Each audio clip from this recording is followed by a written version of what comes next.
College football Sunday with Steve, Matt, and Taz. Talking like we're legends in the student section stands. Same old couch, same cheap snacks, same old bets we never track. Yeah, life hits different when the squad comes back. College football Sunday with Steve, Matt, and Taz. All right, everybody. Welcome back to another episode of College Football Sunday. I'm Steve. With me always is Taz. Welcome back.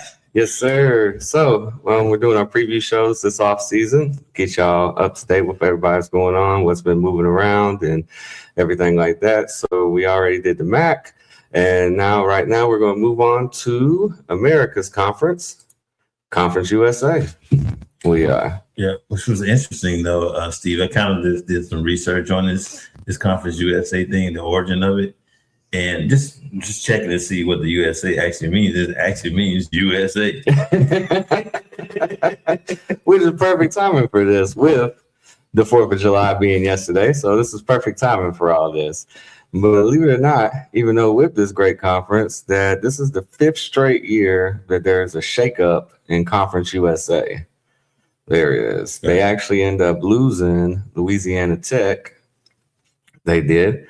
So now they have to the Sun Belt, which was going back and forth with Conference USA on where they was going to go, if they were going to go, and everything else. And had, what was it, a 20-something game schedule last year, a couple of months ago? right?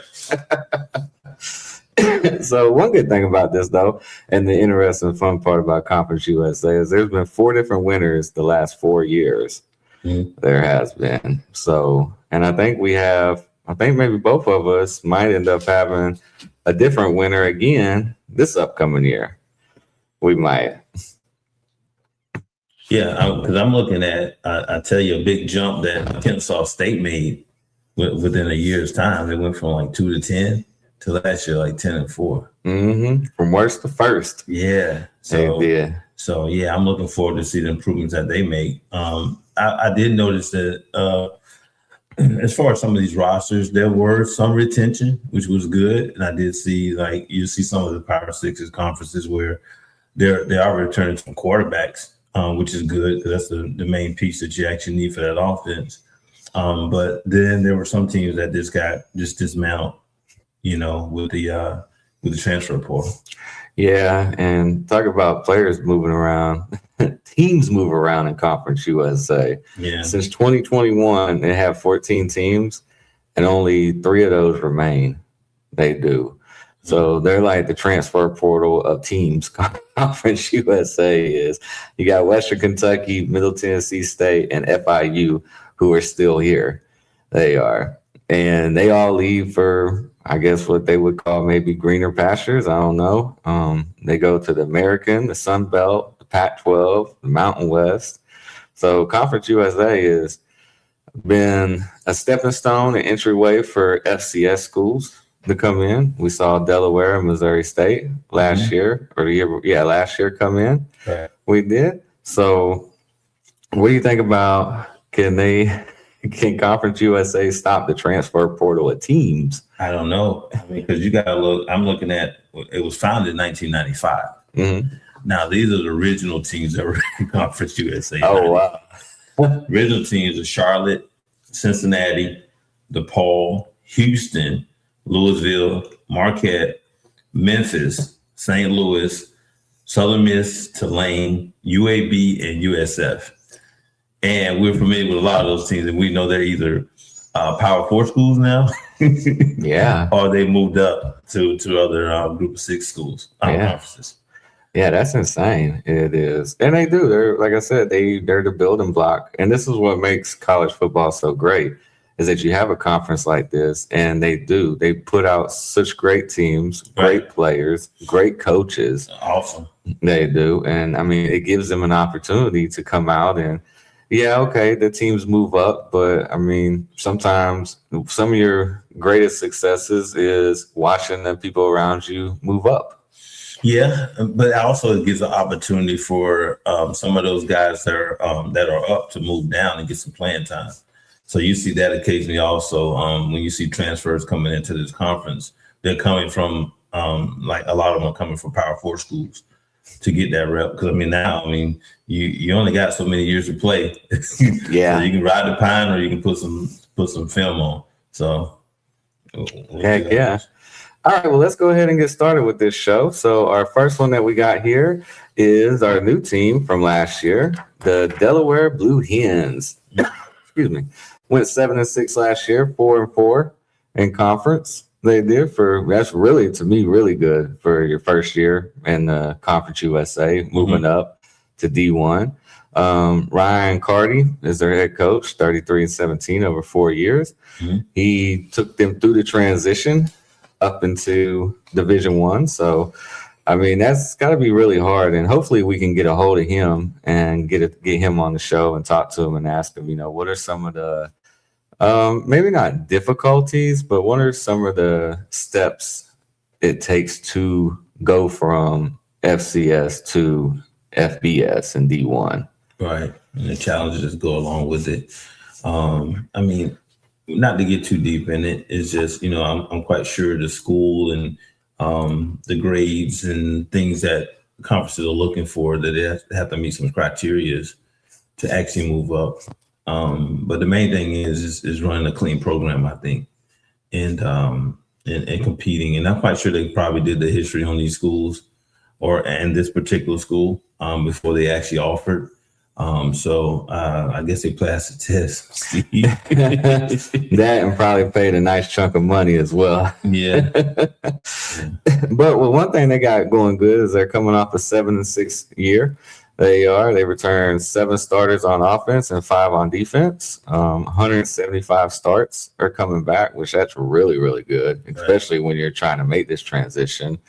They're returning production. They're 25th in the country at 62%. Which is first in the conference. So we could see them take the next step from 7, maybe 9 wins, 10 maybe. Right. They could. 62% of offense is back and 62% of the defense is back. And this is a team that averaged 29 points per game. They did. So Taz, you want to tell us a little about their returning quarterback they got? I don't want to butcher you. That is like that segue handoff. Taz, why don't you go on and butcher this kid's name for us? And we do apologize. If we do butcher anybody's name, trust me. We're just trying to break it down as best as we can. Yeah, and show y'all support. We're pretty cool. Like I said, we mentioned this earlier about our returning quarterback. This is a returning quarterback, Nick Minachuchi. I'll go with that. Second in passing, 283 yards a game, and 23 TDs. Also, the return. Oh, that was the quarterback. That's what we're talking, right? Yep. Okay, cool. Also, they lost 2 O-linemen, returned seniors, center, Mr. Dubowski, returned four top rushers, plus a transfer. They have Roberts leading rush receivers. Is back Sean Wilson. I'm thinking you, Steve. Your cousin. My cousin. Your cousin. He had a good year last year. Yeah, 68 catches, 877 yards, and 3 TDs. And they have a starting tight end returning, Elijah Sessions. Yeah. So, I mean, you look at all that offense they got coming back. I mean, they got a deep running back room with their 4 top leading rushers and that Bowling Green transfer coming in. They got their leading receiver back. They got their quarterback back, who's second team all conference.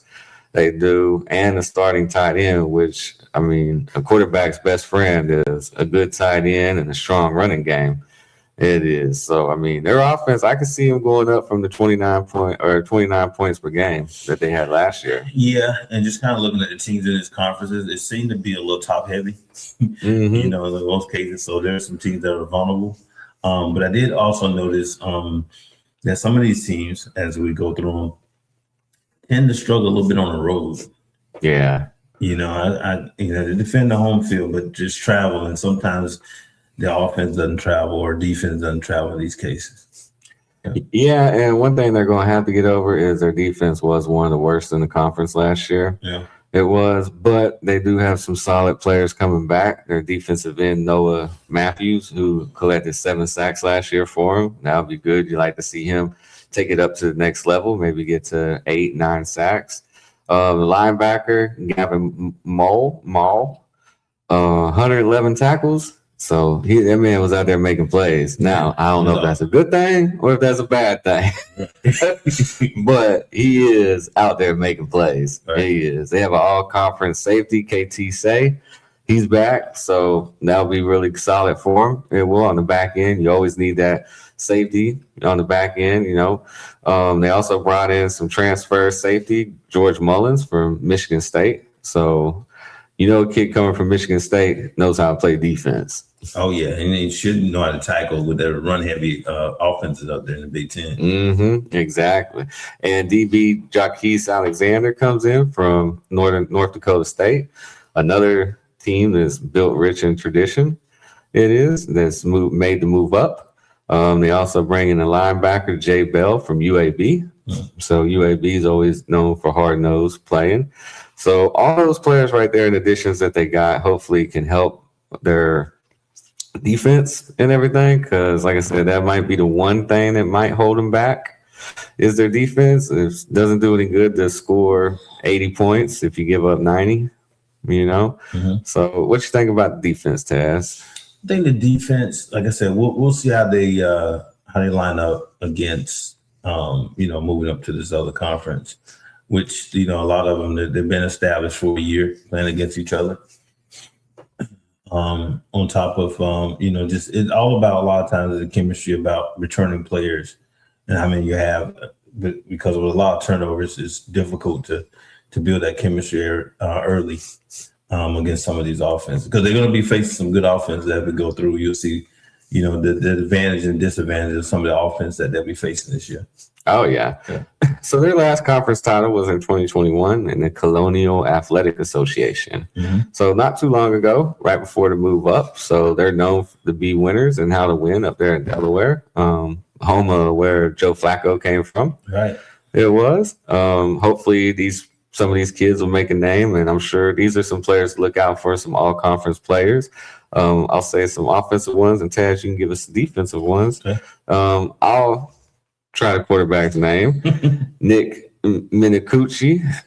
Hopefully he'll end up being like a Joe Flacco and getting drafted and having a great career at the next level. Running back Joe Silver, he should be a very exciting running back to watch out in Conference USA. Wide receiver, like Taz said, my cousin, Sean Wilson.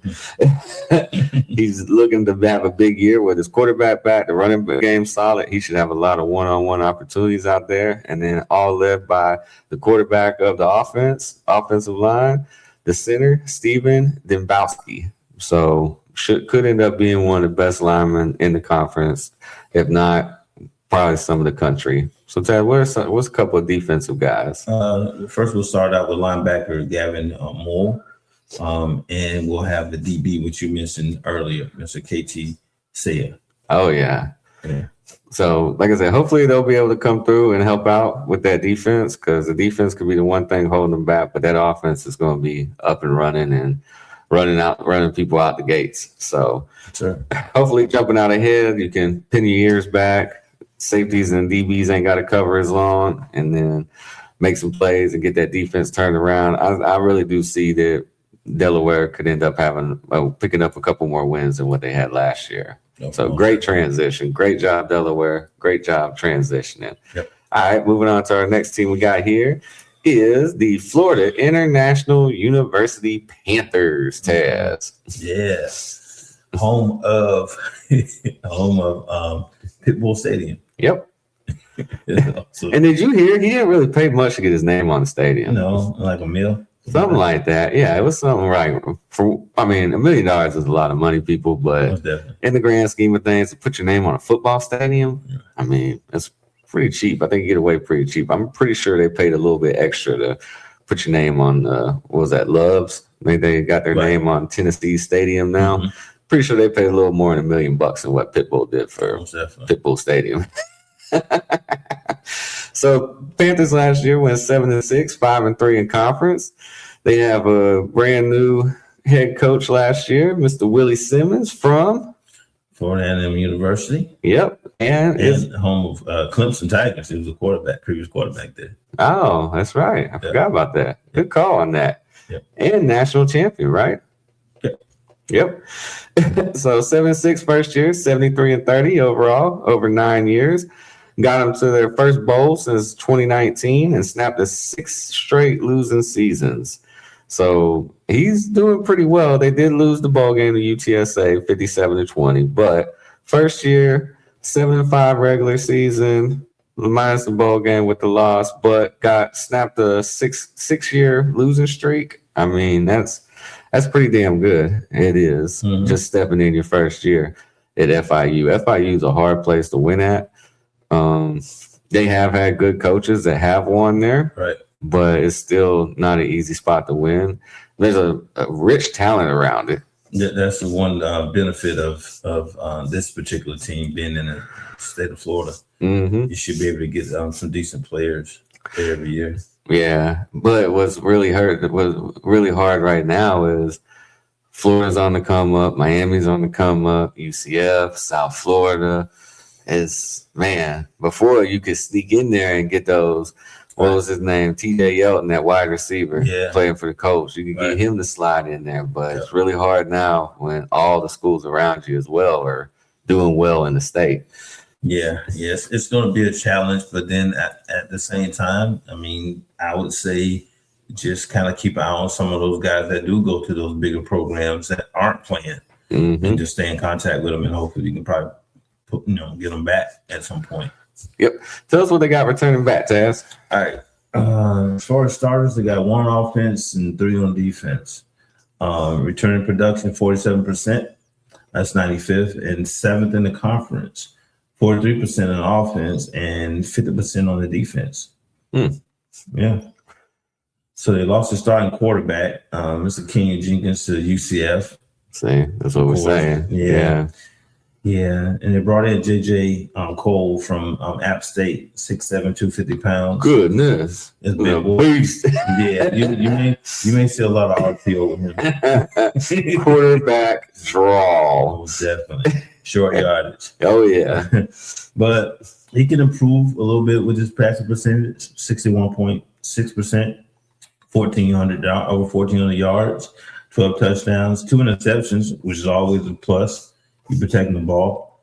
And he was a number 2 rushing. The number 2 rushing, I guess the number 2 rusher. Yeah. Anthony Carey returns along with, Kenyon Owens. Did he go to the NFL? Yeah, they lost him to the NFL. He was the leading rusher last year. Yeah, they lost a wide receiver, Alex Perry, to Illinois. Brought in a wide receiver from Rhode Island. Great games, 65 catches, over 1,000 yards. Antonio Tripp, only returning starters on O-line. Oof. Yeah. So, I mean, Kenyon Jenkins, they lost to UCF, that's going to hurt. That's going to sting a little bit. That goes back to just what we was talking about. You have these kids, you develop them, and it's hard where they're at because the teams around them are. And UCF now is a Power 4 school. Right. So now they have the funds and the resources and stuff like that. But bringing in, like you said, JJ Cole, I mean, you look at 12 touchdowns, 2 picks. That's really good for when I think a 6'7", 250 quarterback, I think average passer, right, and just put your head down trying to plow over people. But it looks like passing, he did really, really well. Yeah, and Willie's a pretty good developer, though, of quarterbacks, and I'm pretty sure he's heavily involved in that, although he's just a head coach that has an OC. But I'm pretty sure he's pretty heavily involved with the quarterbacks at FIU. Heck yeah. And then that transfer from Rhode Island, I mean, it seems like he's a plug and play. He'll come in, he'll really make your quarterback stats look a lot better. But like you said, Antonio Tripp, the only starter from the O-line, that's one of the hardest things I think I've noticed with the smaller schools, the group of 6, I'll say as a whole. I won't point out just one school, but the group of 6 as a whole is the O-line. Yeah. Like the continuity of the O-line, you need that so bad. You know what I'm saying? And it seems like every team you look at in a group of 6, their O-linemen are all going to Power 4 schools.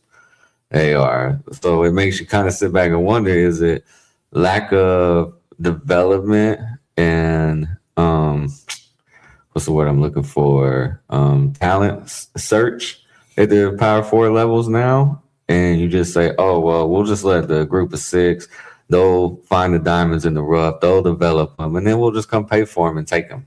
Right, because they're getting their experience at that level. Mm-hmm. You know, it's like an extension of, high school. They'll get an extra couple of years to go against some guys their size and veterans, and even some Power 4 schools that they face. And then I'm quite sure they're monitoring to see how they hold up against those guys. Yeah, that's got to be hard after one of them games because they're tampering right there on the site. They so let's talk a little. I'll tell you a little bit about the defense. Mm-hmm. They returned their defensive end Keaton Simmons, second team all conference, had 8 tackles for loss and 6 sacks. So we'd like to see him. It sounds like he'll probably be having a pretty good year. Probably get that up to 10, 12 tackles for loss and maybe almost 10 sacks. Sophomore linebacker Josiah Taylor has 76 tackles, 6.5 tackles for loss, and 2 sacks.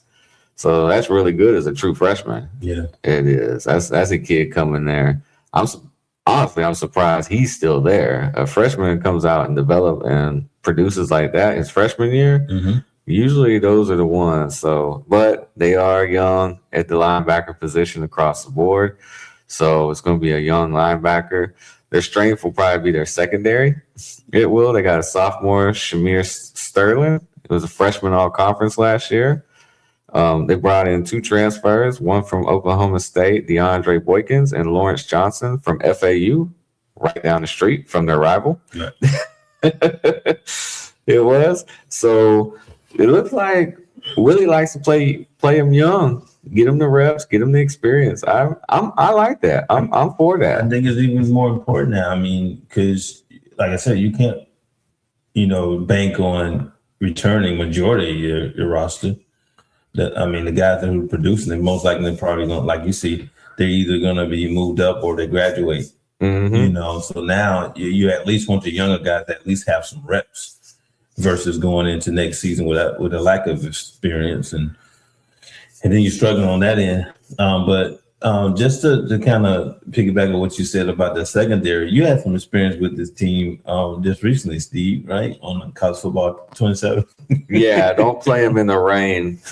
They got me 9-7. I lost. Yeah. To FIU. I was Buffalo though, so don't let everybody think. How many turnovers did you have? How many did I have? Oh man, I threw 3. About 3. 3 of them, yeah. This secondary is legit. Yeah. Mm-hmm.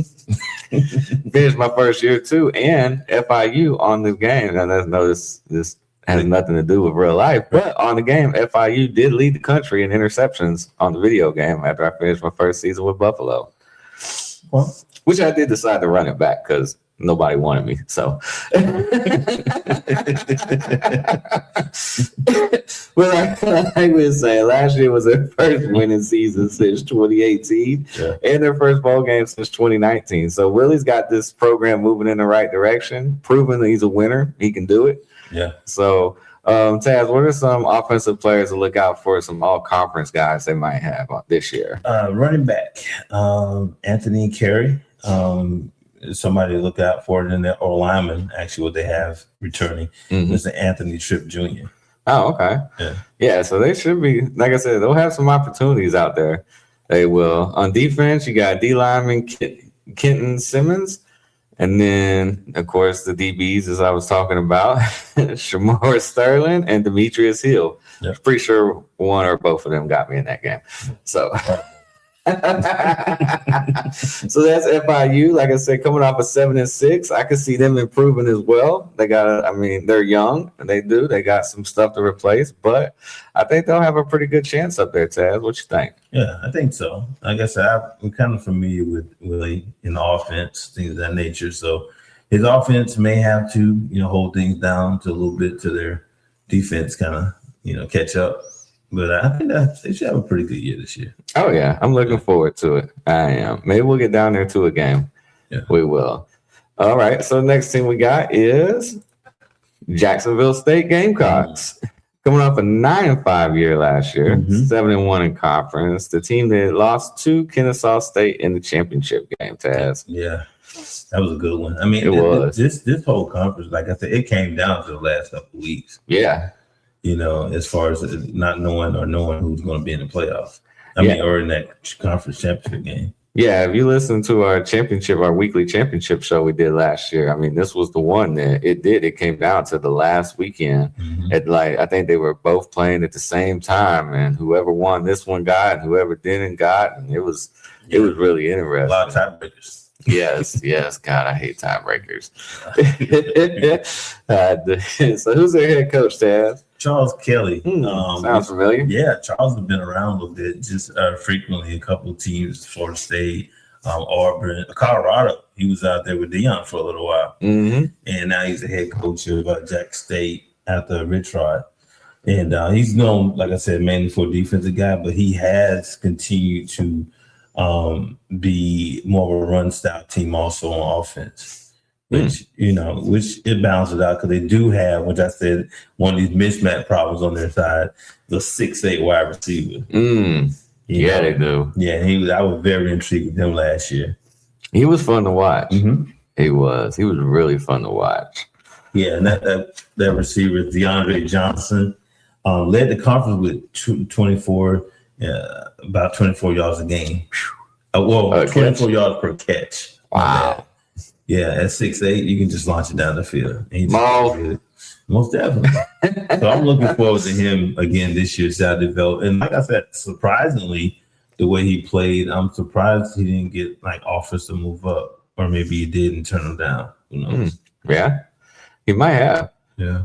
On this end, they returned 3 offensive starters, and he is one of them. Which is a big plus to get back. Big plus. He is. They returned 5 on defense. The offense averaged 28.1 points per game, and they got 146 starts coming back. So even though they got okay amount of returning starters, they do have a lot of starts coming back. So that's really good. They're returning production. They got 57% of it coming back of a 9-5 team. It was 47th in the country, second in the conference. They got 60% of their offense back and 54% of their defense back. But they do got a new OC, Taz. Yep. Taylor Housewright. But they do return their quarterback. This is a plus. Yes, Caden Creel. And he's a dual threat type quarterback. 1,500 yards in the air, 1,000 yards on the ground, and 16 total touchdowns. He was. They lost their running back, Cam Cook, to West Virginia, who was a Conference USA MVP last year. Who was there before Charles Kelly, Taz? Rich Rod. Who is now at West Virginia. Yeah, where he was previous before. Yeah. Had success. And now that's where Jacksonville State's running back went to after he won Conference MVP. Makes sense. Convenient, ain't it? Yep. So now they're stuck doing a running back by committee.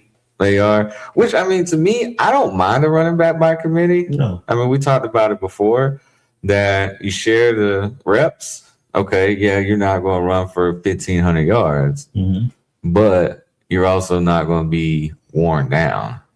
Right. And then probably occasionally, like any other team, they'll keep feeding the hot hand, whoever's making the best of their carries. But at the same time, you want to stay fresh, at least to the fourth quarter.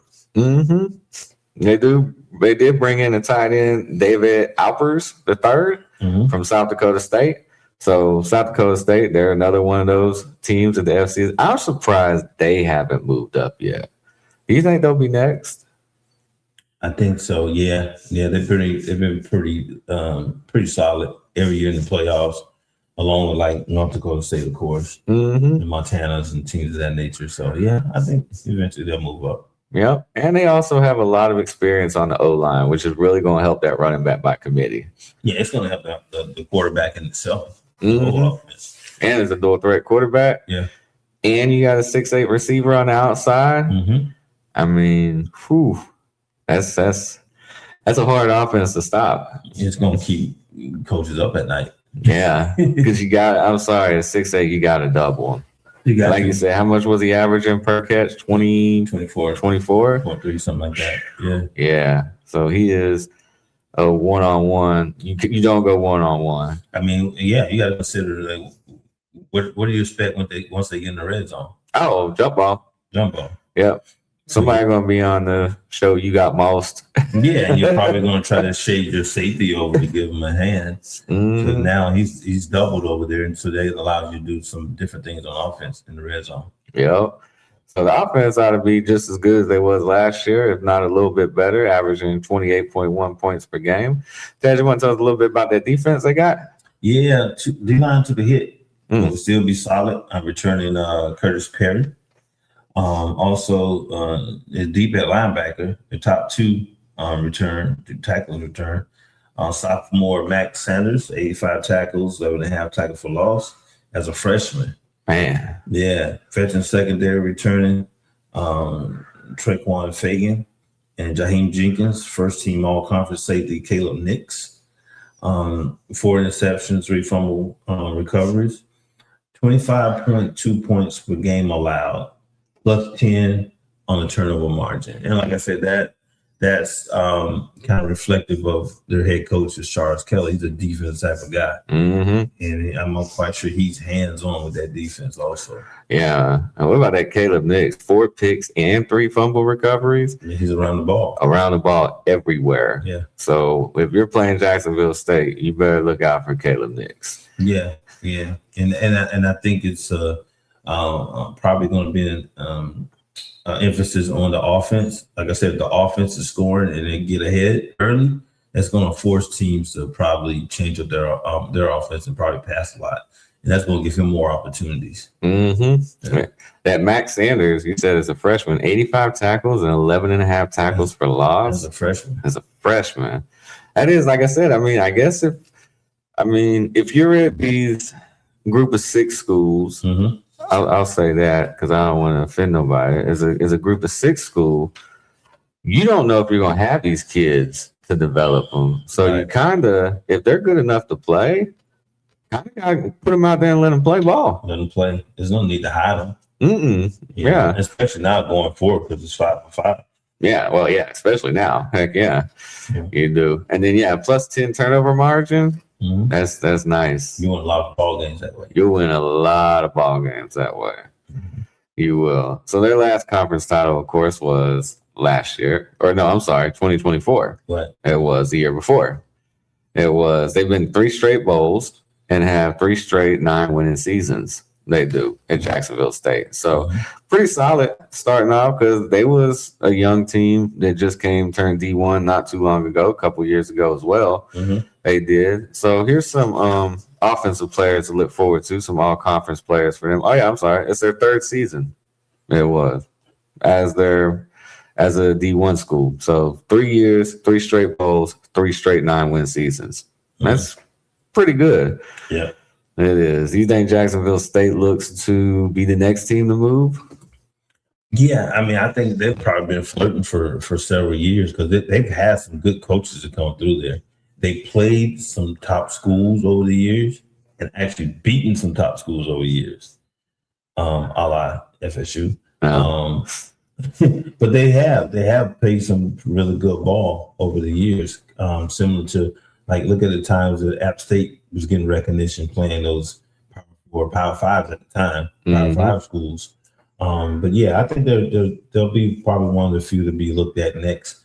Hopefully before this, I want to bring this up, college football act. They teams to actually move, because if not, then they're probably going to be kind of where they are. Yeah. So be sure to look out for these players. DeAndre Johnson, as we talked about, he'll be an all-conference player. Also, 2 O-linemen, Lucas Mack. I'll say that. I'll put it at that. And other O-linemen helping them, Lance Johnson. And also, which we don't give a lot of shout out to on this show, is the kickers. Garrison Ripa is probably the best kicker in the conference. Awesome. So what's some defensive players, Taz? D-lineman, Jawan Campbell. And he'll be alongside linebackers Max Sanders and Walter Osteen. And as we mentioned before, these DBs, Traquan Fegans and Caleb Nix. All right. Yep. So, yeah, I can see them improving. It'll be hard to improve. Can they get to 10 wins next year?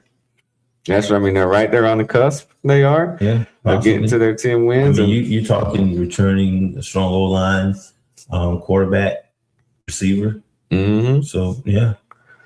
All right. So let's see what we got next. So the next team we got moving forward is the Kennesaw Owls. 10-4 last year, 7-1 in conference, beat Jacksonville State in the conference championship game. Yeah. And only their second year in the FBS. And what they do, Taz, from last year? They improved from a 2-10 record to 10-4. An 8-game swing. Yeah. From worst to first. Yeah. They did in only their second year. Yep. So first year head coach Jerry Mack, 10-4 last year. In his first year at Kennesaw State, 41-19 overall. So that's pretty good overall record. And what he did there was quite impressive. I'm surprised he wasn't named for some of the Coaches of the Year awards, honestly. I am. Returning starters, 2 on offense, 5 on defense. They returned 141 starts, which is really nice. Their production is 49%, which is 83rd in the nation and 6th in the conference. So it might take a little step back. They got 42% of their offense back, then averaged 26.7 points per game, and 55% of their defense back. So defense wins championship. So hopefully that's the case with that. So Ted, you want to tell us about the offense? Offense, they lost the quarterback, Amari Odom, to Syracuse. Also, they brought in Richie Collins from Syracuse. Yeah, they swapped quarterbacks. I thought that was kind of odd when I was researching it. Yes. Started career at LSU. Yeah. Only one returning running back had a carry over 20 in 2025. One carry. One. That was it. Yeah. They brought in Division III transfer Tristan Morgan, 809 yards. FCS transfer Latrell Morrell, 893 yards. A big play receiver, Javon Rogers, 26. Yards per catch. Yards per catch. Yeah, nine catches. Returned both tackles and added center from Sam Houston. There's a lot of that's the offense. So we'll get to the defense next. Yeah. So that Latrell Morrell, he could be a big a receiver for him, and then Javon Rogers, like you said, I mean, he averaged 26 yards per catch, but he only had 9. So pretty sure with these new transfers coming in, I'm pretty sure that he'll end up having a big year. Like you said, they keep both their tackles and they add the center. So that's really good because you always want them tackles to help block your blind side. And then a center from Sam Houston. So if he's transferring over, which Sam Houston's a school we'll talk about here later, which is kind of weird. It's like a lateral move to me. I mean, I guess it isn't because of how good they did last year in comparison. Exactly. But conference to conference to me is a lateral move. Yeah, it is. It's crazy. Like you said, they swapped quarterbacks with Syracuse, which I guess that's something we can ask Fran Brown about next week. Hey, so what is it about swapping quarterbacks? Yeah, like it was a trade or something. Most definitely. But that Richie Collins started at LSU, so I mean, I expect some pretty good things from him if you start your career at LSU. They're not going to recruit no lightweight quarterbacks.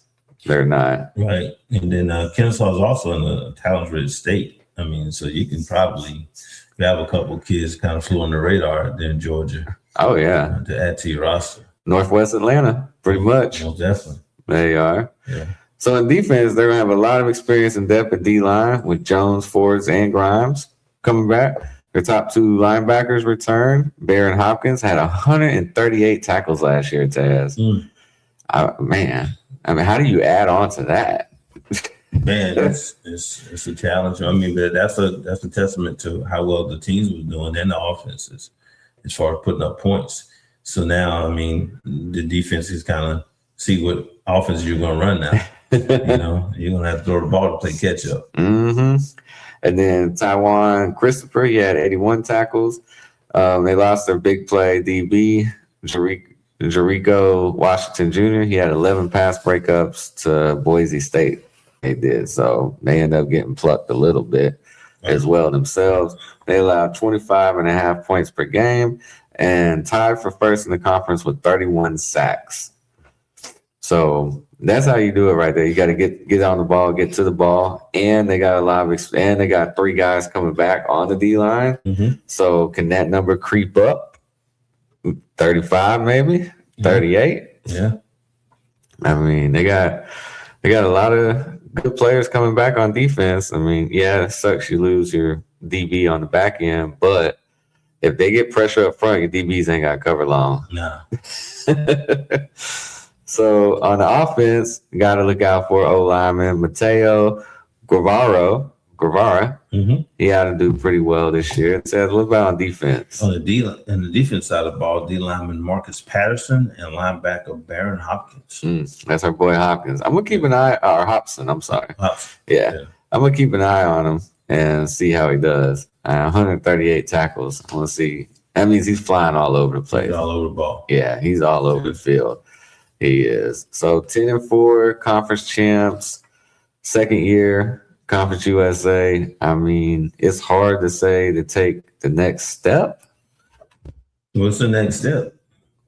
Playoff? Possibly playoffs. Yeah. Like I said, if you can possibly run your conference, run your schedule, position yourself. Granted, I mean, you'll be competing against the other group of 6 conferences based off schedule, Yeah. of course. You know, so the strength of schedule in that case will probably come into play because I know there are some teams playing some Power 4 schools, Yeah. which they may lose, but if they run their schedule outside of playing them, they may get a nod. Yeah. Yeah. Does the conference well, we'll talk about that at the end of the show about playoff chances. Yeah. All right, so that's Kennesaw State, y'all, for 2026. Next, we're going to move on to the Liberty Flames. Flame. Yeah, 4-8 last year, Mhm. 3-5 in conference. To me, that's a down year, letdown year. Right. Jamie Chadwell there, 25-13 in 3 years, 123-70 overall in 16 years. I'm sorry. So their last conference title was in 23, Conference USA, which was won by. You freeze? Yep. Yeah. They did snap a 6 bowl game streak and their first losing record as a D1 school since 2018. Yeah. But just a quick note, I guess, on Jamie Chadwell. I don't know if a lot of people knew about this. Because like I said, I remember him getting the job and I had high hopes for him because he was a type of coach that was winning wherever he went, getting a lot of buzz also to go into a Power 4.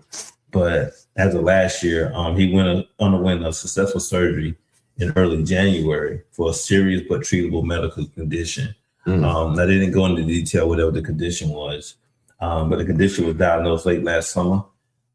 Doctors advised postponing treatment until after the season.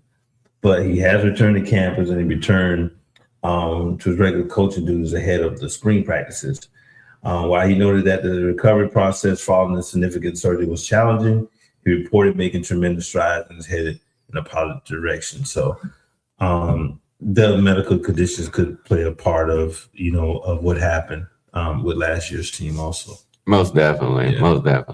And to put it off until after the season. Right. My goodness. Right. So, so hopefully he's doing better. He'll be back 100% healthy and then be able to put more of his focus back on the team. Right. When you have a medical condition like that, it's hard. The game takes, a backseat. Yeah, I mean, it can even depends on what it is and what he shared with his team could have taken a toll on the team also. Exactly. So this year they returned 4 starters on offense and 3 starters on defense. 140 starts for a team that averaged 25.6 points per game last year. So not too bad. I'm noticing a lot of the conference teams are around 25 or so on points per game. Like we said, some of these numbers get skewed a little bit because someone will play a big Power 4 school. They will, and they might only score 3 points in that game or maybe 7, something like that. And then next thing you know, that's hard to bring your average up from that. So returning production, they got 57% of it back, 49th in the country, 3rd in the conference. 64% of the offense is coming back, which that's always a big plus, and 50% of the defense is. Right. So Ted, do you want to break down the offense or you want me to? No, man. You can go. All right. I'll chime in. All right. Yeah. So last year's starting quarterback was out for the spring, Ethan Vasco. So they brought in 2 transfers, one from Wake, one from West Virginia. Deshaun Purdy from Wake and Jalen Henderson from West Virginia. Purdy right now is projected to be the starter. Wide receiver Jamari Person is back. Rashawn Cunningham is a very versatile wide receiver that they got, so everybody keep an eye on him. I'm sure they'll get him the ball a lot. One thing Jamie Chadwell is good at is offense, so I'm pretty sure they'll find ways to get him the ball. Yep. They also have a transfer from Indiana, Mekhi Jackson. So we all know Indiana on what they did last year. So pretty sure if you end up coming in there, you'll be pretty damn good wide receiver out there for them. You will. Running back Jalen Coleman returns. Plus they have 5 transfers, which that's a loaded running back room. Right. So I'm gonna run through these. Running backs and Ted, listen to all these running backs they got. Okay. So they got Peyton Jones from Duke. They got Cam Davis from Florida State. They got Justin Marshall from Colorado State. They got Kanye Udua from Arizona State and Teron Kelman from Wyoming. That's a lot of transfer running backs. Yeah. So what that tells you that Jamie plans on doing? Pretty much running the ball. Run the ball. Yeah, and they do return 4 starters on the O-line. They just have to replace the left tackle. So, I mean, with all those running backs in there, plus, I mean, you return your running back as well. I mean, why do you need Committee 6 running backs? I mean, I understand running back. I'm all for it, but 6? Well, we run the same by committee. Holy now, hell. granted, I can see 2, possibly 3, because even with a Cam Davis, I say that the styles are a little different. Yeah, oh yeah, most definitely. So you can see Yeah. 2 to 3. Others depth pieces. I would assume maybe a lot of RPOs are running. Maybe I don't know. I didn't check the history status of the running backs last year, but how many got injured? You remember like that 1 year Maryland, like all the quarterbacks. They lost like 4 quarterbacks. Yeah. They had a wide receiver playing quarterback. Right. Well, come to find out, we know what happened at that program later on. Yeah, but right. Yeah. Right. It can be a case where you would rather have more enough depth than not enough depth at that position. Yeah. I would say that. I mean that. So what you're saying is it wouldn't be odd to check the box score this year and see 5-6 different players with a carry in the game. No. Or a touch. I'll say that, a touch, maybe a reception or something like that. And with that, Deshaun Purdy being the projected starter, Yeah. because I know he's more of a dual threat quarterback also, so they'll probably be using him in the run game also. Yeah. So it could be one of RPO. those situations where he's looking to run the ball a lot. Okay. I can see that. I could. So, all right, Taz, tell us a little bit about the defense they got. So they're going to be running the ball. Defense ain't going to be on the field much. So tell us a little bit about it. They have a new DC. And Mr. Sean Quinn, he was linebacker coach at Virginia Tech 4 years. Strength will be the D-line, Aaron Hester, Mike Jarvis, linebacker Daryl Ferrier with 71 tackles. New players in secondary, which allowed 26.5 points a game, yards last year. Elijah Hopkins from Georgia State. D.I.C. Hopkins? Yeah. Yeah. -7 turnover margin, which is good. No, not not bad. Good for them. Wrong direction. Yeah, for them. And Charlie New punter, kicker, long snapper, and holder. So special teams getting revamped also. Yeah. That's one of them sneaky things that a lot of people don't pay attention Special to. teams. Yeah, which 90% of games are won by special teams. A lot of 9% of the game. Lately, man, you feel it throughout college football, 1 possession games. Yeah, field position, the points, where you're punting from. These kickers now can kick it from 70 yards with no problem. Right. But the punter, I think, is one of the underrated positions. We all joke about, oh man, I love to play kicker or punter. But really, they kind of have some of the most stress on them than anybody else, you know. Mm-hmm. And this is the one that really stuck out was this with a new punter, new kicker, which we get turnover, that's fine. Right. But a new long snapper Mm-hmm. and a new holder. So with the whatchamacallit, with the holder, Mm-hmm. that's gonna mean a lot. It is. And a long snapper. Yeah. Because it's a bang, bang, bang. Snap, hold, kick. Yeah. New. Right. And then that holder can be anyone from where maybe a quarterback or, you know, or the punter himself. Yeah. So it can be anyone. So that's going to be real interesting. Well, hopefully it's off season Yeah. in spring. And maybe they'll get back to where they was, you know. Mhm. Last conference title was in 2023. It was. Mm-hmm. So the O-line is going to be probably the biggest part of their offense. It will look out for these all-conference players, Aaron Fenimore and DJ Geth. Mm-hmm. So two big bodies on the O-line, moving weight, moving people around. Tez, what about on the defense? D-line, we got Mike Jarvis, a D-lineman, along with Nathan Piccoli. Hmm. And also at linebacker, we have Daryl Ferrier. Well, it sounds like they're building it in the trenches. Yeah. Their 4 of their 5 best players are in the trenches. 2 on the O-line, 2 on the D-line. Right. It is. So hopefully with him getting more healthier and coming back, they can get back to how they was, which I'm pretty sure the health thing had a lot to do with it. Right. Looks like they got some really good players back. So that's going to be really good. And pretty decent transfers in also. Yeah, and some good transfers. Yeah. It was. All right, we're going to go ahead and move on to the next team we got here. The Middle Tennessee State Blue Raiders. Mm. The Raiders. It's been a challenge for the last couple of years. I think the record's been pretty much the same, I think. Yeah, it hasn't been really great. Right. And like I said, me personally, I expected more based off the head coach. I did expect more because I still do think he's a really good coach. Oh, yeah, we love Derek Mason. Yeah, circumstances may be different, but I still think he's a solid coach. But the last 2 years been rough. Yeah, been pretty rough. 6-18. Last 3 years been rough. Yeah, last 3 years, yeah. 3 straight losing seasons. Yeah, And something's got to give here soon. If not, they'll be making a change soon, yeah. I think. And Derek Mason he's a great coach. Like if I wanted, and I don't know, maybe he doesn't want to be a D coordinator. Maybe he wants a head coaching position, which I understand. I respect it, but I could make him a really rich man at D coordinator. Oh, most definitely. I would. So they've been D1 since 99. Mm-hmm. Middle Tennessee State has. They was an independent from 99 to 2000. They was in the Sun Belt. They started in the Sun Belt from 01 to 12, and they went the opposite, because most people are going from Conference USA to the Sun Belt. They went from the Sun Belt to Conference USA, and been here since 2013 to present. They have.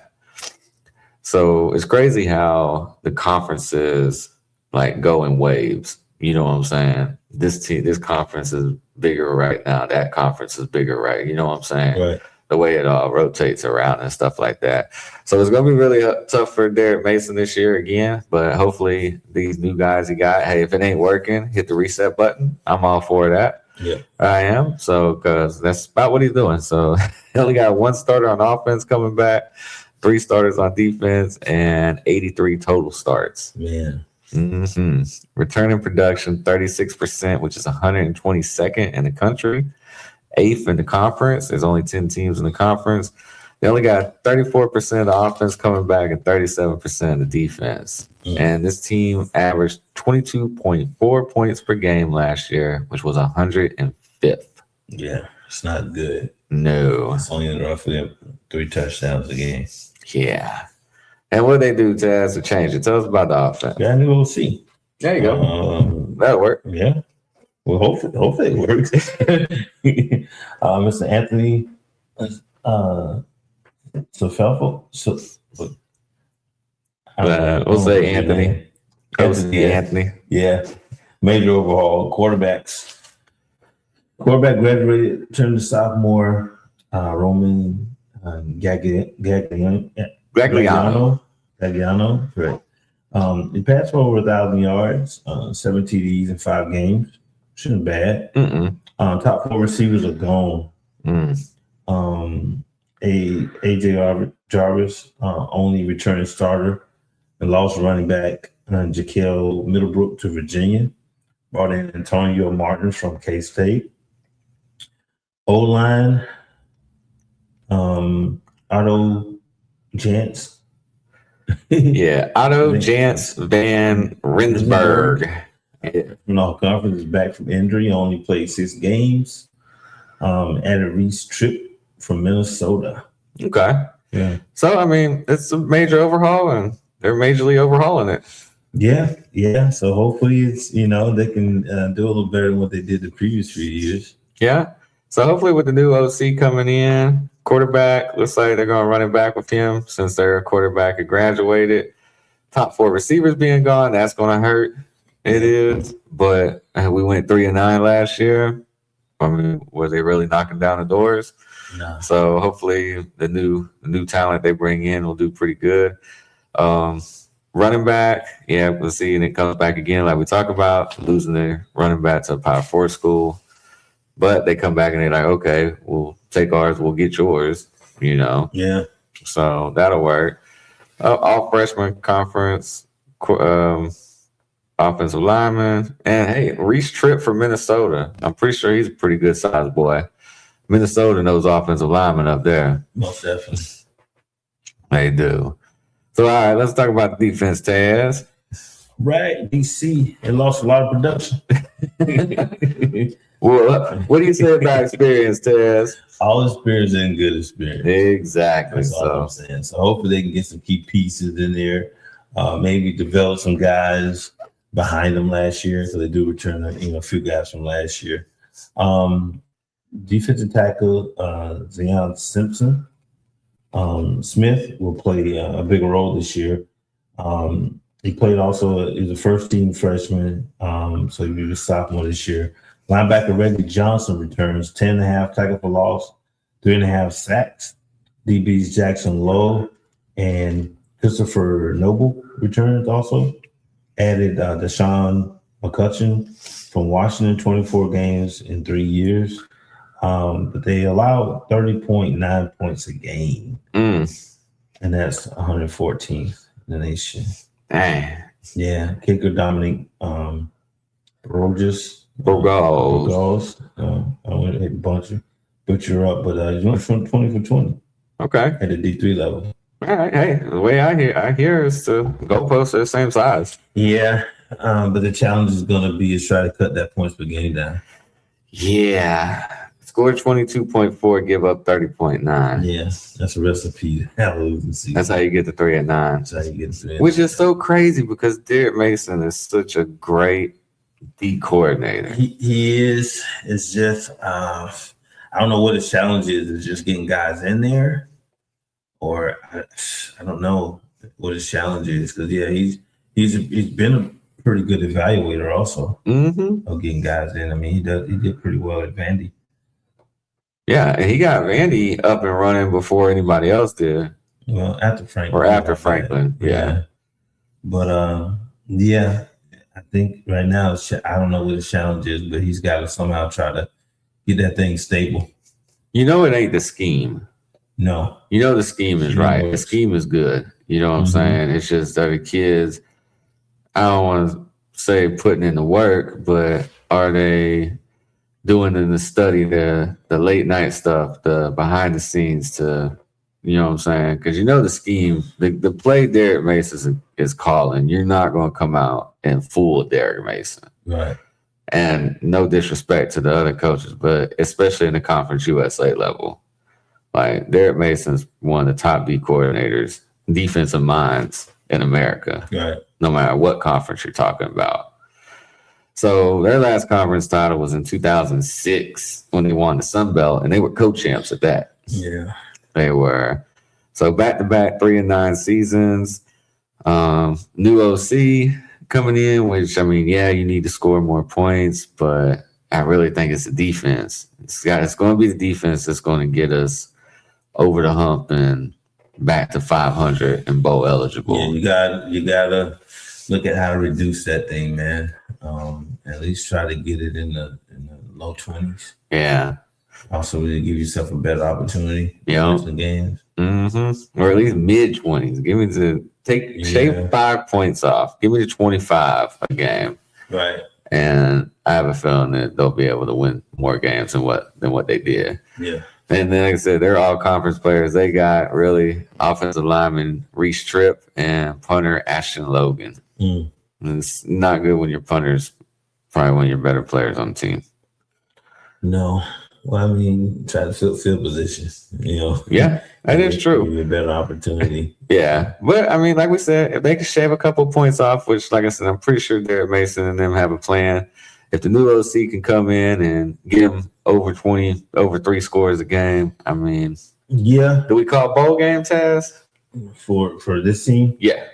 I wouldn't call it right now. Not right now? Nah, I wouldn't call it right now. All like I said, if I know maybe the offensive strategy, if they're going to try to shorten the game, maybe run the ball a little more, I would have done like the previous school we did, brought in about 6 running backs. Yeah, for real.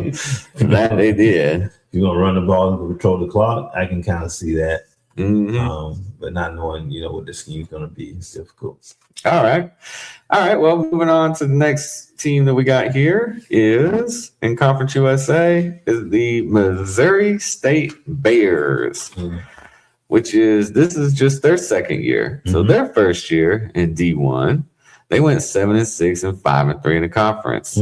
Casey Woods, first year head coach, he was the OC at SMU. Oh, okay. With our boy. Yeah. So, yeah, second year is D2. First year, they lost the Xbox Bowl to Arkansas State, 34-28. But, I mean, getting to a bowl game in your first year as a D1 school, I mean, hey, that's impressive to me. It is. And they were competitive in a lot of those games they lost. Oh, most definitely. They could have easily won 9 games. Yep. Easy. They could have.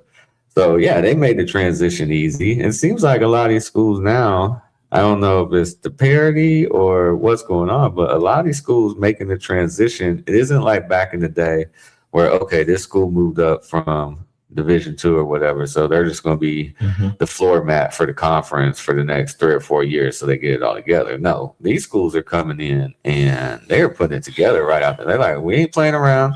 We here. Yeah, I think initial movement is probably less turnover also. Coming from a lower conference to moving up to another conference. So maybe, not saying they don't look at all, but they probably didn't examine those rosters as much, and pull from those levels. So they probably, like I said, he probably brought a good portion of his players with him, and that's the thing today, man. If you can kind of return or retain a lot of players, from a previous year, and bring them back the following year, you'll have a lot of good success. Oh, yeah. Well, they're going to have the complete opposite after their first year, though, this year coming up. Which they probably did. Like you said, they brought up a lot of those kids that they've been playing together for 3 or 4 years. And either they've graduated or somebody paid attention to Missouri State because now they're D1. Because they only returned 2 offensive starters and 4 defensive starters and only 95 starts. Right. And in that conference, like I said, we had eyes on that conference last year. I mean, a lot of times it was without pickles, but we know they were really good games. Oh, yeah. All their games were really good. And then returning production, 34%, which is 128th in the country.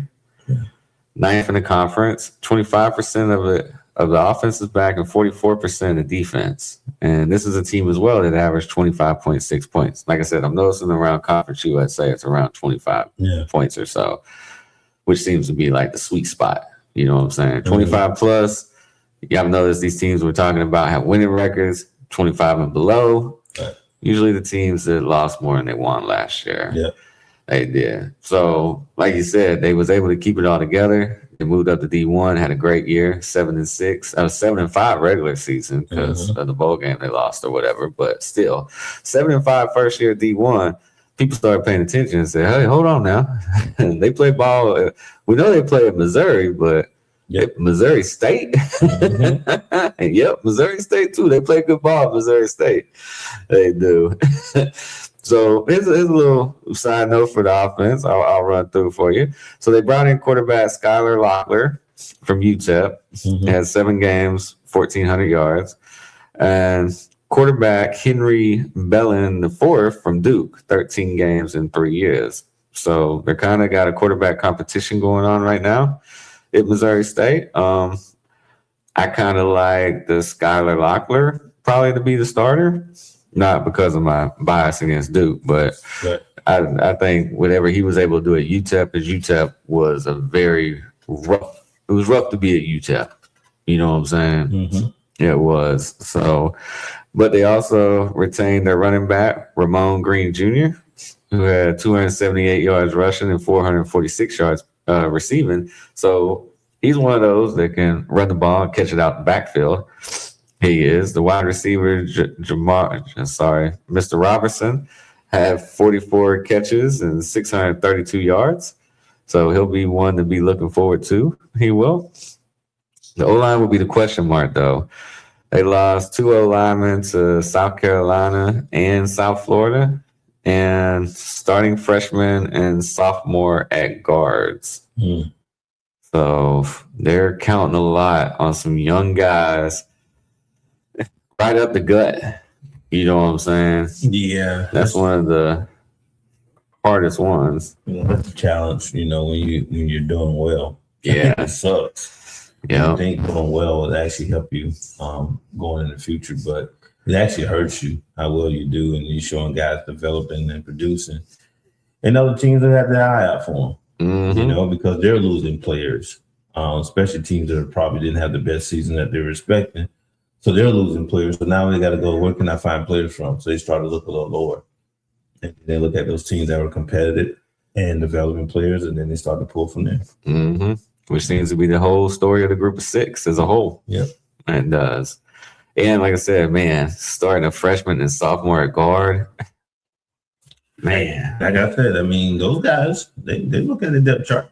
Yeah. Hey, but like we said, in these group of 6 schools, if you can play, you can play. Yeah. It's almost like now you don't look at the class freshman or sophomore and be like, ooh, I'm kind of scared. No, if you can play, they're playing you because like we said, they're not guaranteed they're going to have you next year to develop you any damn way. Right. So if you can play and I recruit you as a freshman and you show you can play, I'm going to throw you in there and let you play. I am. So tell us a little bit about the defense. All right. For D now, we got 3 or 4 D lineman spots are transfers. Josh Lakuska from Miami, Ohio. Kellen Lindstrom, Tennessee. Malachi Madison from UMass. And cornerback Jared Lloyd is back. 77 tackles. Also returned safeties Dylan Didson, 50 tackles, 1 interception, and J.J. O'Neal, who sat out after 4 games to preserve red shirt. Yeah, and then he ended up coming back. Yeah, which they allowed 28.8 points per game allowed, -2 turnover margin. So they need to force some more turnovers. Yeah, force some more turnovers. They're teetering right there where the points per game are, and you probably get it down a little bit. Yeah, cut a few points off. So what do you think about that with that J.J. O'Neal? Sat out his 4th game, wanted to preserve his red shirt, and decides he wanted to dip his toe in the portal, but then decides he wants to come back. How do you feel about that? Well, here's another thing also. Like I said, I don't know. It's kind of hard to look at things with different angles. I'm just coming from this angle. Or maybe they have conversations, in their team room about guys possibly looking at the portal. Or I'm quite sure coaches are telling players, hey, look, you're doing well. Teams are going to come knocking on your door, trying to get you to go, But at the same time, coaches, we say that. I don't know how much they mean that. Is if a better opportunity comes, take it. Yeah. Things of that nature. Yeah. So, but if a guy's like, but he only played 4 games. Yeah. So his thing was probably he wasn't playing enough. or he thought should be playing more. Or he thought he was really good and could get to the next level and make more money and didn't want to waste a year. Right. Which that part I'm kind of like, come on, man. But now we won't have to worry about that because the 5 for 5, it don't matter. 5 for 5. Ain't no more red shirts. Yep. They ain't. So their last conference title was in 2020 when they won the Missouri Valley Conference. And they was co-champs as well. They was. So Taz, tell us about these couple of players that are probably all conference this year coming up. Right, we'll look at it from let's just start with the offense side of the ball, wide receiver, all-purpose, Jameer Robinson, a tight end, Jaron Ashton, and defensive tackle, Tim Brantley Jr., who they got coming back is probably all conference players. Yeah. So that Robinson, they say he's going to return punts and stuff like that as well for him. Yeah. So he's probably one of the best, one of them shifty all-around players. So we'll be seeing him. Wouldn't be surprised to hear him on kick return, punt return, wide receiving, end around. Like they're all purpose. They're gonna use him for everything. Wildcat. Yeah. And then Tim Brantley Jr. Coming in, he'll be there. He's still there with those 3 transfers that they got. So look for the D line to be pretty good. It will. So Missouri State, first year, 7-6, 5-3 in conference. I like it. 7-5 regular season. Bowl game again, Taz? Yeah, I think so. Like I said, they were competitive. I mean, every game they're competitive, and every one of those teams down the stretch. Also, we were looking at what we call it. It's kind of blowing my mind right now. On our pick'ems? No, not the pick'ems. I'm thinking about when it came down to the end of the year last year. Oh yeah, who's going to win the conference? Yeah. They were in the hunt as well. They were up until the last couple of weeks. Tiebreakers as well. Tiebreakers. I got you. Yep. Yeah. So I can see it this year. I think Missouri State wins the bowl game this year. Think so? I think so. Okay. I think they win it. They gotta do third year, get the bowl win. That'll be a successful season. I think getting back to a bowl game is a success. I think a bowl game in general is successful. A lot of these people is playoff or bust. It don't really matter anymore, which to me is BS. But whatever. By that time, dudes jumping in the portal and all that craziness. So I think going to a bowl game still holds weight, and I still think it's a great year if you get to a bowl game because it's a week vacation. You get a week vacation at whatever location you're going to. I mean, there's nothing better than that. I mean, they cater you. They take you on all these cool excursions. I mean, you're the toast of the town for that entire week. You are. And then you get to play a bowl game against a team that you probably normally wouldn't play. So it's still good for fan bases and all that. So, I mean, that's my soapbox rant for bowl games because to me, bowl games are still important. and it gives like a team like this opportunity to where depends who the opponent is also that most people, normally on a Saturday wouldn't watch them. Exactly. But now with that bowl game, you actually have some extra eyes on you. Yeah, and I mean, you don't think their first year in D1 going to a bowl game to them wasn't a big deal? I mean, come on. I mean, it's confidence building. Yeah, I mean, that's awesome. It is, and it should be welcomed like that, So, like I said, I could see them getting back to a bowl game in their second year, and I could actually see them winning it this year. I can. So keep fighting Missouri State, and we'll move on to the next one. Next one we got here is New Mexico State Aggies. Love the logo. That is one madman with 2 pistols in his hand. Yeah. Remind me of another mascot. A couple of them, honestly. Yeah, a couple of them. Yeah. So last year they went 4-8, 2-6 in the conference. They've had back-to-back losing seasons. They have. And that's been Tony Sanchez's 2 years. I mean, he's went 7-17 and 27-57 overall in 7 years. So they returned 3 starters on offense and 5 on defense with 144 starts. So it's really not too terrible bad. It isn't from what we've been seeing, especially at this level. So returning production is 51%, which is 73rd in the country and 4th in the conference. They bring back 44% or 46% of their offense and 55% of their defense. So injuries is what slowed down the offense last year. Yeah. It is. So they brought in quarterback Trey Hedden from Furman, who, from Furman, from the FBS, and they had the worst rushing attack in the country at 77.3 yards per game rushing. Yeah. That's bad, Taz. 77 yards rushing. I mean, you're not getting any movement up front. None whatsoever. So then they also brought in 2 transfers, one from Delaware State, James Jones, and TJ Washington Jr. from Iowa. So he's a running back from Iowa, Taz, and we know something about running backs at Iowa. Oh, yeah. Hard nose. They know how to run the ball. Yep. Because they don't throw it at Iowa. Or any good at Iowa, they don't throw it. So they also bring they also have wide receiver TK King and AJ Williams III. They need to stay healthy this year. If they can stay healthy, they missed some games last year. That would help out the offense a lot as well. They have a revamped O-line, which might be a good thing if you only average 77.3 yards on the ground. Yeah. They got 1 starter coming back, Mateo Rodriguez. They got 4 transfers, though, Taz, coming in with experience on the O-line.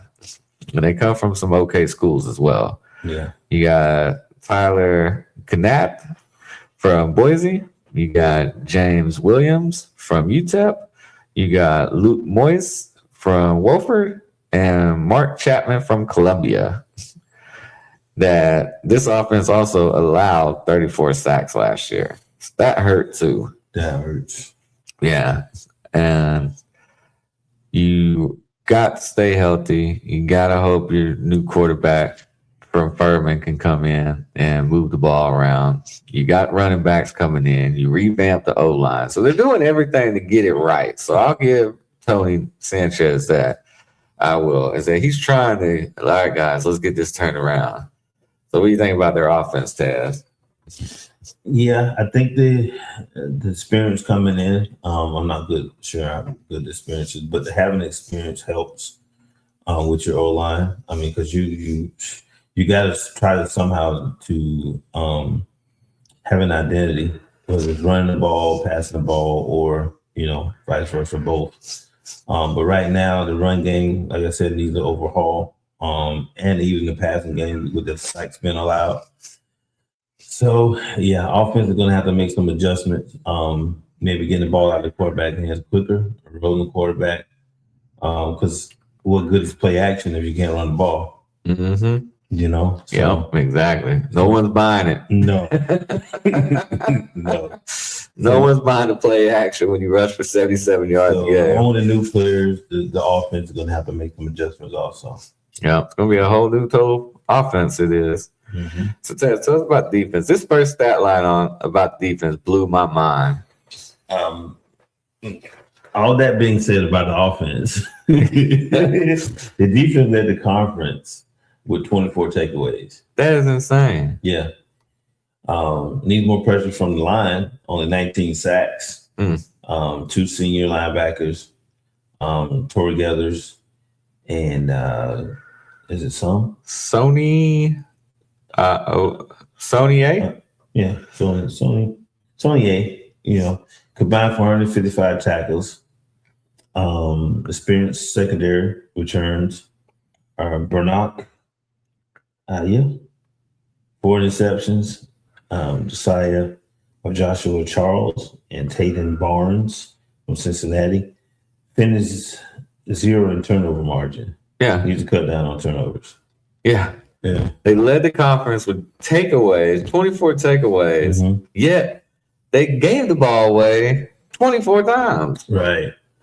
So the offense needs to help balance this thing out. Yeah. Because normally, like I said, even with turnovers, it's got to be probably over half of those that put them in scoring position. Oh, yeah. What? Yeah. I would think a lot of them, they put them in scoring position. But the thing is, the offense couldn't capitalize on them. No, not at all. And that's what sucks, too. It is that your defense is out there putting in the work like that, and then you just turn around and get the ball back. Get right back. 3 and out. You know what Now, I'm saying? Because one, you said you couldn't run the ball, mm-mm. couldn't really pass the ball because you're losing yards in the run game, which that hurts the run average, is the sacks. Yeah, that too. That Which- don't which- help either. Which the running average probably would have been better. Yep. And their last conference championship, Taz, was 1960, and a conference that doesn't exist no more, the Border Conference. I guess I should have looked it up. I'm kind of curious now who all was in the Border Conference Right. in 1960. Yeah. I was. So coming off that type of year, Taz, do they get it to turn around? I mean, they won 4 games. Can they get to 6 in a bowl? They're it's gonna be tough. Conference is 2-6. Yeah. That's where you're hurting. I mean, you can probably get some FCS wins out of there. 2 of those probably work. Yeah. So you're really like 2-8. Yeah. You gotta find the 6 wins. Yeah. You do. It's gonna be challenging when that offense is not helping the defense. Mm-hmm. You know, and that defense doing their part on there. But if you continue to leave the defense on the field, you know what's gonna happen. Yeah, they're gonna get And tired. get worn down. Mm-hmm. And then therefore the points per game tends to rise.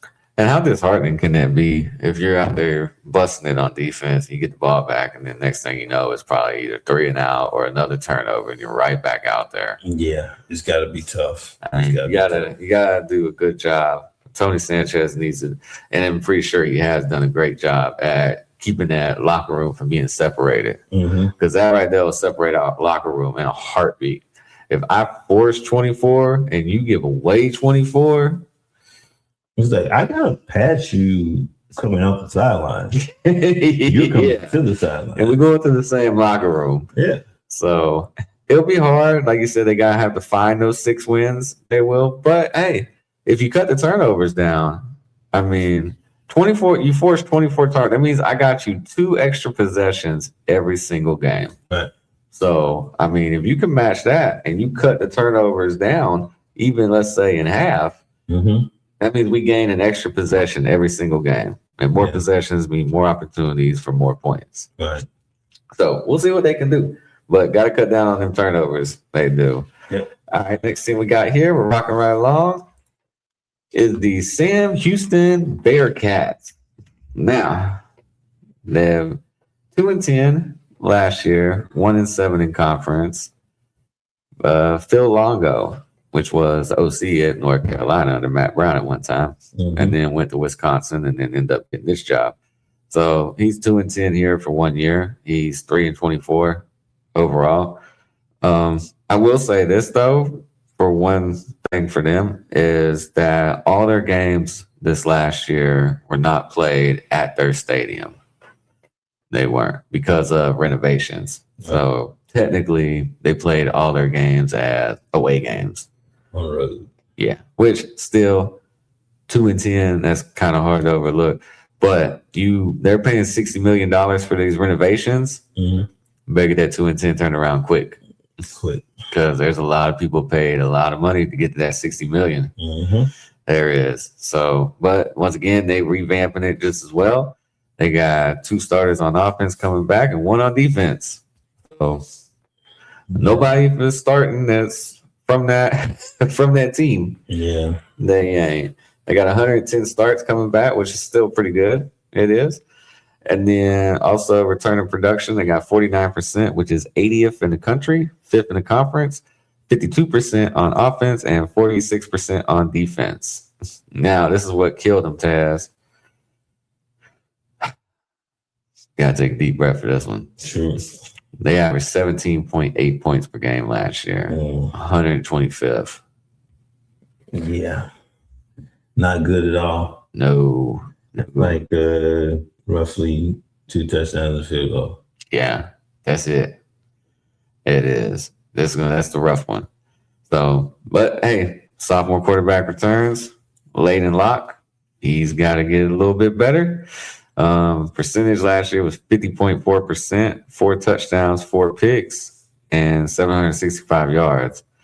So they got to get that. Got to get that together. Mhm. They do. Hopefully, he'll develop in the offseason. Phil Longo is a OC type guy, so hopefully he can get him rocking and rolling and get him on board.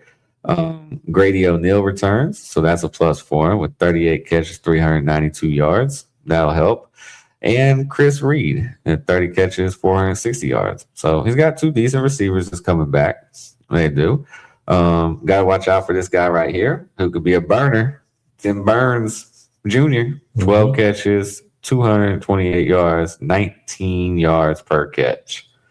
So, and they got their running back, which is probably one of the coolest names, is Landon Coco Brown, who had 518 yards last year. And they lost their entire O-line to graduation or the portal task. So. Yep. Trenches are important, guys. Or maybe that's a good thing. Well, yeah. I mean, it went 2-10, 1-7 in the conference. So yeah, maybe it needed that turnover. Yeah. Because they had a great year before, but it went from 10-3 to 2-10.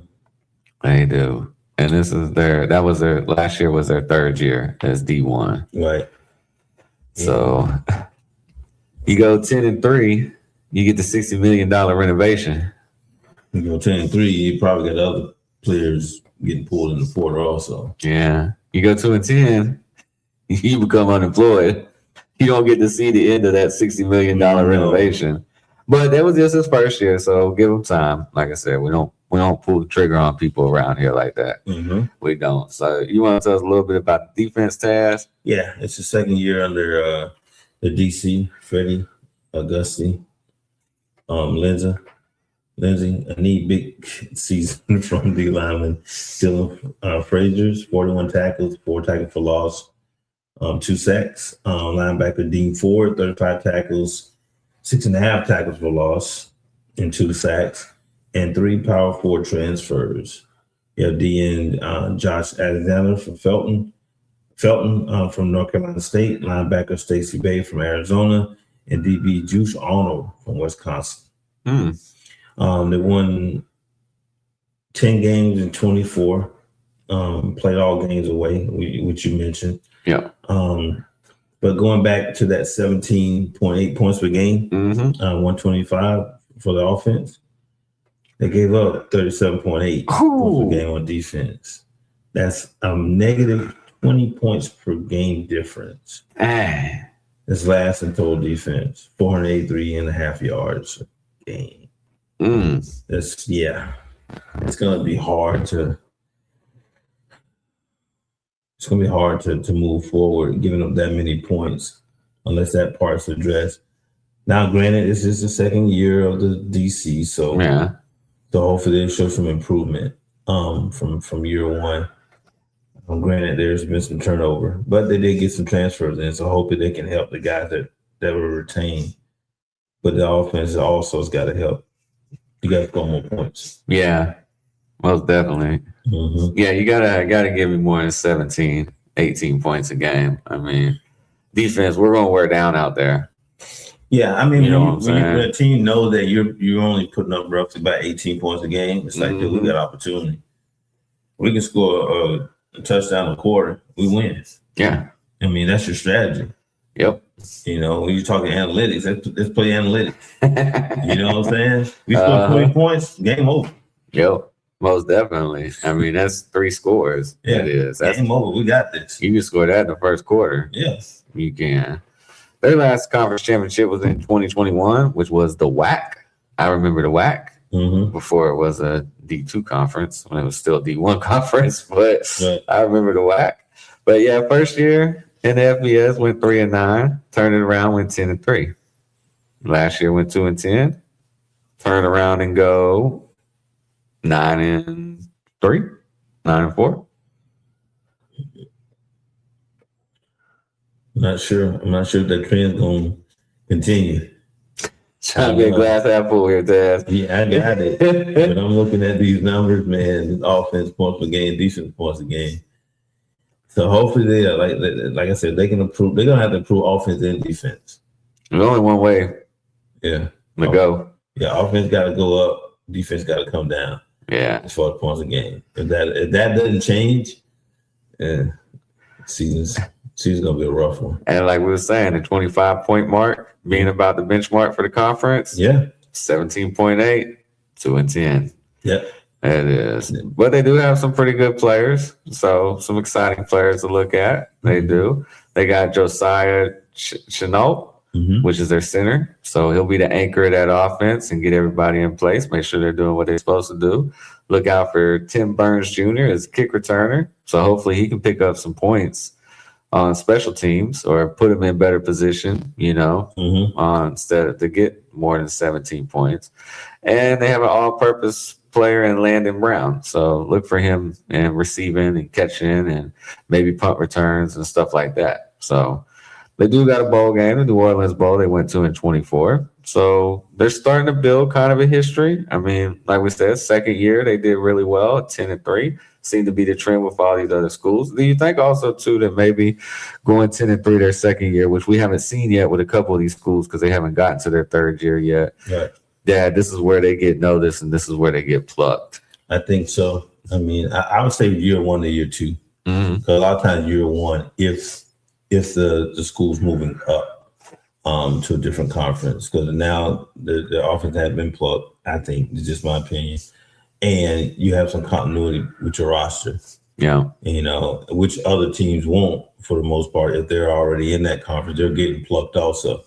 But if you come in there with some guys and you have some good chemistry with, you can just take advantage of it. Because like I said, a lot of these games already are like one-score games. Oh, yeah. You take advantage of it, then you have a pretty good season, and now eyes are on you. You're the team with the eyes on. A lot of these teams is probably winning 2 games. They're probably not really looking at their roster too much. Yeah. Because they're not producing. Not saying they're not good players there. Oh, most definitely. They're just looking at your schedule, your overall schedule. Mm-hmm. And, the teams with the better schedules, of course, are going to be looked at first. Yep. They're going to be the ones that they're looking at. Yep. So, all right, turn it around. Like we said, got to score more, got to give up less. I mean, it seems like football 101. If they can do that, they might have an opportunity to get back to a bowl game this year. So we'll have to check and see. Yep. We will. This next team that we got here, y'all are going to have to hang on with me because it would only let me do so many at a time. That we got here is Western Kentucky. This is our last team, Taz. It is. Yes, the Hilltoppers. 9-4 last year, 6-2 in conference. Another coach that we know very well, Tyson Helton, 57-36 in 7 years. They lost to Jacksonville State the last week of the year to miss the championship game, Taz. Like we were saying, these games are close. They're close. They are. And this conference came down to the end last year. Yep. It did. Yeah. And this particular team actually has produced some pretty good coaches out there also and players, over the years. Yep. So they've been pretty consistent, from where they are now. Yeah. West Kentucky. So we'll just do a review of them and see how we think they're going to do this year. Yep. And they've been to 7 straight bowl games, 12 in the last 14 seasons. They got 5 straight winning seasons and won at least 8 games each year. Yeah. Crazy note here. Their last conference title was in 2016. It was Conference USA title, but 2016. So it's actually been 9 years with the consistency that they've had. Yeah. So hopefully they'll win those couple of games they're supposed to win this year. They will. So returning on offense, they got 3 starters on offense back and 2 on defense. Only 93 starts though. So looks like it might be a young, inexperienced team right here. Returning production is only 32%, Tez. 133rd and last in the conference. So 37% on offense and only 26% on defense production is coming back this year. So with that being said, how do you think this rebuild is going to go, Taz? Because it's a rebuild roster right here. I mean, there's nobody coming back. Yeah, I think it's going to be a challenge. And they got a new OC from Middle Tennessee State, which had their own turnover. Is this the same team that we just talked about that only averaged like how many points? Keep going, Taz. I'm going to look that up real quick. I'm going to run back to that. But this team here averaged 29.5 points a game, which is 49. There's a quarterback competition between Rodney Tisdale Jr. and FSU transfer Brock Glenn. All right, I don't want to cut you off real quick. Go ahead, shoot. Yeah, they had this OC is the OC where they average 22.4 points per game, 105th in the country. They averaged more before he got there. 29.5 last year. And yeah, which their OC probably left and went somewhere else. Right. Right. So yeah, so they got a competition with Rodney Tisdale and Brock And Glenn. Brock Glenn. Brock Glenn is a guy we've heard of before. Mm-hmm. Just kind of moved around a little bit. But yeah, we'll see what they do. Tisdale took over mid-season. I mean, he did pretty good, 1,400 yards, 9 TDs, but he had 7 interceptions. You got to protect the ball. That'll get you replaced quick. Yes, it will. Especially with a team that's only averaging 29 points. Yeah. You know, well, 22 points next year with the OC they got coming in. You have new running backs, former 4-star AJ Allen, 497 yards from Tulsa, 5 TDs. OU State transfer Caleb Hicks. Oh, okay. They landed wide receiver. Where is it? Is that Ramon? Mm-hmm. Raymond, KD Hutchinson. Yeah. Cameron Flowers, Zion Taylor, Jeremiah Correll, center Carson Upchurch, only returning starter on the O-line. And they allowed 22.8 points per game. It's pretty good on defense. It's pretty good. So there's the win right there because you average 29.5 and you allowed 22.8. So hopefully the OC doesn't lower that. Yeah. Yeah. And once again, the 25-point mark, 29 points, 9 wins. 9 wins. So if you can average, around 25. Yep. 25 gets you right. Yes, sir. Yeah, well, their defense actually led the nation in red zone touchdown percentage at 34.7%. Mm-hmm. Which then that turns into Taz because they gave up 400.8 yards per game and to a bend don't break defense. That's what you don't want, bend don't break. And that means you're allowing them in the red zone. Exactly. And then we got to clamp down when it really matters. Yeah. But the D-line returns a lot of players, though, that saw a lot of action last year. So that'll help them out a lot. Mm-hmm. It will. Venison Sneed, Jakeem Fletcher, and Ellen Jones lost a lot of linebackers, but they returned their young linebacker, Zach Smith, who had a really good year last year.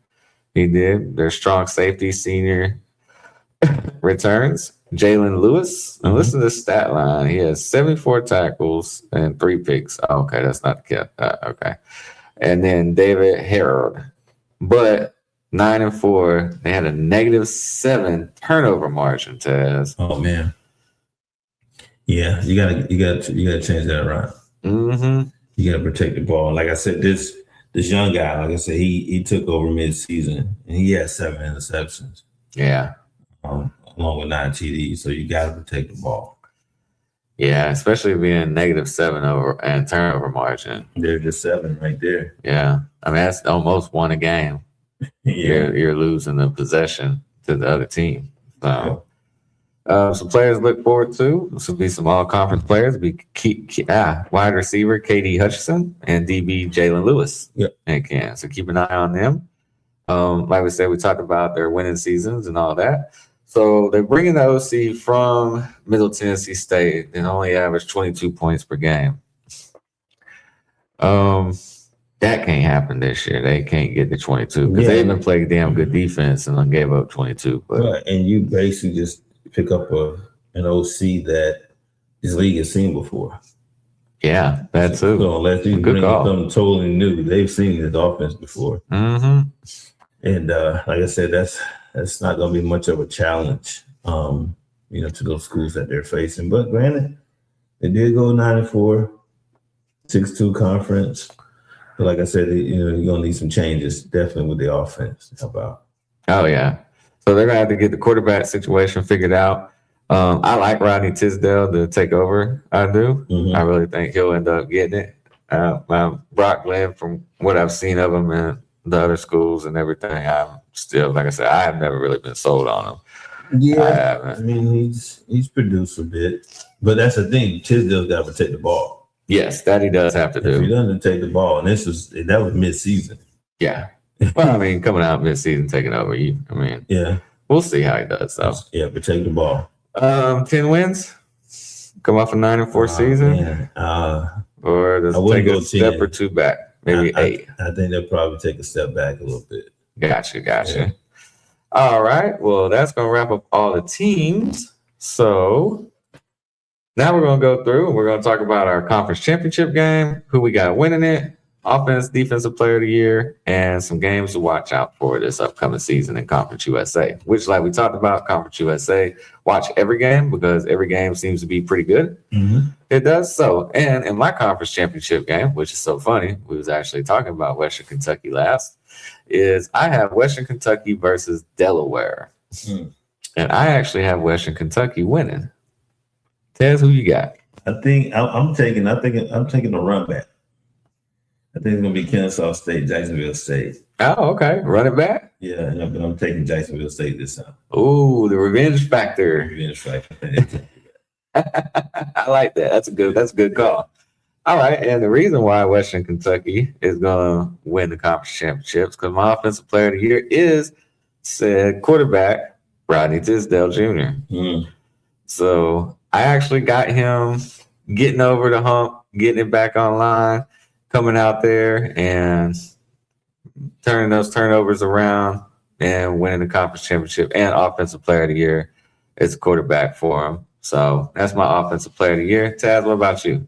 Offensive player of the year, I'm gonna go with someone that's probably not off the radar. That DeAndre Johnson, 6'8". Oh, big body. Yeah, big body. Like I think he may not improve his catch radius, yards per catch. Yeah. Only because I think they're probably going to use him a lot in the red zone. It's going to be short yardage, just kind of affect that. Yeah. But I still think he gets over 20 yards a catch. Okay. I like that. Yeah, so that would be my player offense. Heck yeah. Yep. All right. So for defensive player of the year, I have, which I was burnt by myself, as you like to bring up earlier, Taz. Yeah. Demetrius Hill, DB from FIU. I think he leads the conference in interceptions this year. I think he has a great year, and he's named Defensive Player of the Year for Willie Simmons out there at Florida International. Yeah. Ball Hulk. Okay. Well, ironically, I'm going with the same team. Which I do love Charles Kelly as a defensive play caller. Mm-hmm. And his defense is apply a lot of pressure. But I think because of the offense, probably going to do a little better. It's going to put teams in a situation where they have to throw it a little more. And I decided to go back with Caleb Nix. My boy had 4 interceptions last year. Great from recoveries. So I think it's only going to improve this year based off the situation that they're going to put other teams in. Always around the ball. Yep. Can't go wrong with that. You're always around the ball. All right, so now we're going to talk about some games to watch for everybody. So we got a couple rivalry games is in here as well that we got mixed up. These ain't just conference games. Right. So first game I got here is, you want to just alternate the games, Taz? Yeah, I'll say one, you say one. You got the list? Yep. Okay. So September 19th, I got Florida International at Florida Atlantic. Yeah. October 2nd, we have Liberty at Delaware. That should be a really good matchup right there. It should. The Blue Hens, the Liberty with the coach coming back, getting healthy. Let's see what that has going on there. October 7th, we have Taz, your preview game of the conference championship. Here we go. Jacksonville State at Kennesaw State. Yeah. So, and they still play this game, conference championship game, at the home field of the team with the best record. So this might be a rematch. Now, I heard, what was it? It was somebody, I want to say it was maybe basketball in the NBA. I think it was Paul Pierce. He said that the year they played the Lakers, and he left something in the locker room, somewhere in the locker up on the top or something like that. And he said, look, when we come back for the NBA Finals, I'm going to come back and get this. Right. They end up doing that. So if you're Jacksonville State, Taz, do you leave something there in the locker room and you tell your guys, hey, look, of course, when we come back here to play for it, well, hopefully we play for it our home field. Coming back. But if we come back, we're coming back, and I'm gonna get this right here. Yeah, we're gonna leave the tiger tail. Yeah.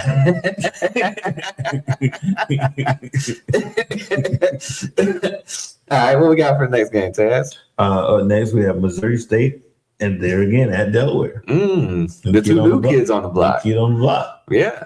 Yep. So that ought to be a really good one right there. The two new kids on the block. Mm-hmm. It would. All right. Then next we have Jacksonville State at Western Kentucky. So that's November 14th. I'm seeing Jacksonville State a lot of these games on the road.